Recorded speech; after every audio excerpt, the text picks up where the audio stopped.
সিটিসেল ফেরা নিয়ে সিদ্ধান্ত হয়নি, ফেসবুকে টাওয়ার বসানোর গুজব। প্যাসিফিক বাংলাদেশ টেলিকম লিমিটেডের পিবিটিএলের প্রতিষ্ঠান সিটিসেল পেরায় গ্রাহক সেবায় ফেরা নিয়ে সামাজিক যোগাযোগ মাধ্যমে ফেসবুকে একের পর এক গুজব ঘুরে বেড়াচ্ছে।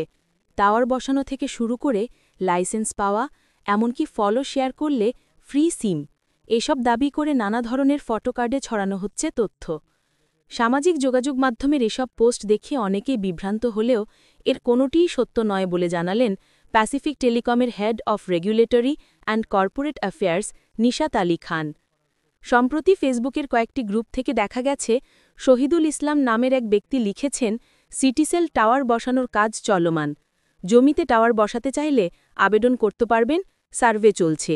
এরপরই তিনি আরও একটি পোস্টে দাবি করেন, লাইসেন্স পেয়ে গেছে সিটিসেল, আগামী মাসেই বাজারে থাকবে, যে কোনো মোবাইলেই চলবে সিম।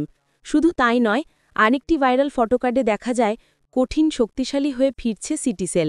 একটি ফলো, একটি শেয়ার করলে একটি সিম কার্ড ফ্রি, পাশাপাশি 25 পয়সা কল রেট ও মেয়াদবিহীন ডাটার কথাও প্রচার করা হচ্ছে আরেকটি পোস্টে।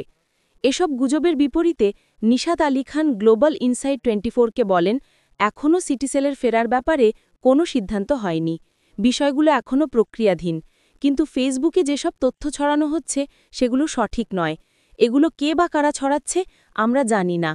তিনি আরও বলেন, যদি চূড়ান্ত কোনো সিদ্ধান্ত হয় আমরা অবশ্যই সবাইকে জানাব। মিডিয়ার সঙ্গে লুকোচুরির কিছু নেই, বিশেষ কোনো অনুমোদন হলে আপনাদের মাধ্যমেই তা জানানো হবে। বাংলাদেশের এবং বিশ্ব সংবাদের নির্ভরযোগ্য বিশ্লেষণ পেতে সাবস্ক্রাইব করুন আমাদের চ্যানেলটি, নতুন ভিডিও নোটিফিকেশন পেতে বেল আইকনে ক্লিক করুন।